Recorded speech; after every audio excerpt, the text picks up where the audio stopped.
East Berlin, Germany, USSR. Present, 1983. The ice cracked sharply against the glass, the only movement from his position on the catwalk where he stood perfectly still, silently surveying the packed club floor below. Of course, with the deafening music and the jeering cries of the spectators so loud he could feel the noise in his bones, he couldn't hear the shifting of the melting ice.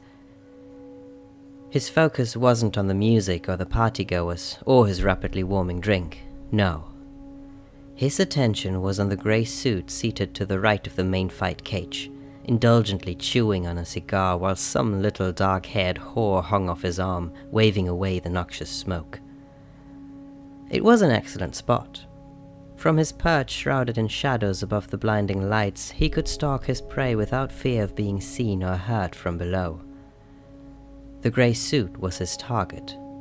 His bosses made it quite clear with a thick stack of money slipped to him a few hours before that this man was to disappear. If there was one thing he excelled at, it was making people vanish into thin air. The flamboyant announcer cried out for the next match to come forth, or at least that's what he guessed by the maddening response from the crowd. His German was terrible at best, but talking really didn't matter in his line of work. Secure in his position, his eyes drifted away from his target long enough to watch handlers hauling a chained metal box towards the cage entrance.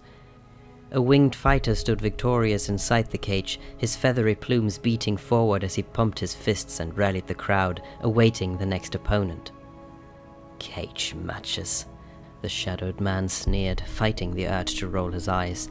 Such drama for such play fighting. These matches were child's play compared to the rigorous training he went through when he was even younger than these fighters. More than half of the recruits in his line of work didn't even survive their first month on the job. He turned his concentration back to his target and sipped his drink, not even bothering to watch the metal box being unloaded into the ring.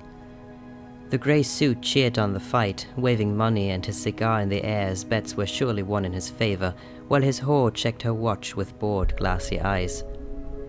"Enjoy it before your luck runs out," the man smirked as he threw back the rest of his drink and placed the glass on the floor, now leaning almost casually on the catwalk railing. This assignment had been easy, almost boringly so. He knew the grey suit was waiting for this final match to finish before leaving through the VIP rear exit. He'd strike when the suit was waiting for his car, which, courtesy of a little visit he paid the driver earlier, wouldn't be arriving as scheduled. He'd finish this job in the next hour, tops. The night would still be young. He mused what he could do with his free time once this assignment was complete. Maybe he'd go out for a bit. Or call a girl. He hadn't called a girl in a while. He briefly wondered if Nadia was working that night. He liked Nadia. She was a pretty little redhead who never once flinched or hesitated when he touched her. She was also smart enough to keep her silly mouth shut, unlike some of the other girls in his boss's employment. Small talk made him uncomfortable. He hated their well-meaning, curious questions and comments. He much preferred silence from a woman. Yes, a little company sounded like a very nice way to celebrate an easy assignment. Below him, the match had started earnest, but he didn't even glance at the fighters. His fingertips brushed his concealed weapon as he concentrated on his target, savoring the last few minutes before the strike. Suddenly, metallic purple flashed to the left of his mark. It was brief, but the gleam drew his gaze. He saw a young blonde woman in a revealing dress slip past the grey suit, smiling as she snaked her way through the crowd. Something about her abrupt appearance made him frown. While he could only partially see her face, she looked somehow familiar, and instinctively he felt something was wrong. He narrowed his eyes, concentrating as he tracked her movements. For a fleeting few seconds, the blonde turned and faced the main cage. Displeasure flickered across her features as she watched the battle beneath where he stood hidden in shadows.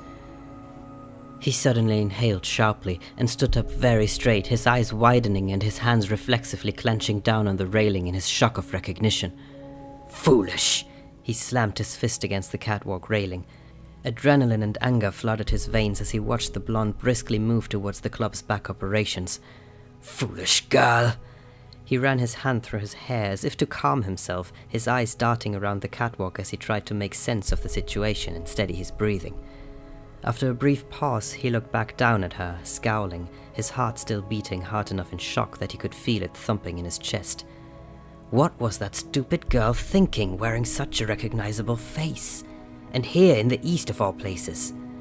She had a high price on her head after what she did in 67. She knew better than to show her face, any face of hers, in the Eastern Bloc and expect to make it out alive. If he recognized that face of hers so quickly, there was no telling how many other people had recognized it too. That pretty little mask was going to get her killed. He moved silently down the catwalk, now tracking her every step. She had slipped out of the throng of taunting onlookers and rapidly approached the man guarding the cage controls. His eyes flickered back to the grey suit.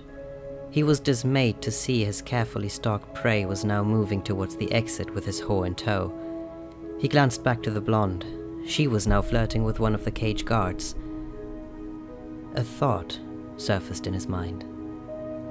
The price on her head was at least 3 times that of the grey suits, especially if he took her alive. No.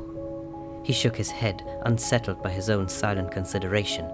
He couldn't permit himself to think in those terms.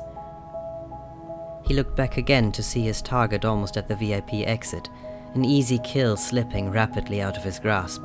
When he next faced the blonde, she was sprawled on the floor, blood dripping from her split lower lip. The cage guard was clutching his face, blood seeping between his fingers from a broken nose, but his other hand was groping the gun holster on his hip. He wavered in indecision. No one else in the crowd had noticed their violent interaction. They were too focused on the mutants battling in the cage. Judging by the rising intensity of their screams, one of the fighters had scored a defeating hit against his opponent. He watched the blonde twist to face the cage operator just as the man drew his gun level with her face. In the distance, the grey suit vanished through the back exit. He released the catwalk railing, and narrowing his eyes, he drew his own weapon. It was time to make a choice.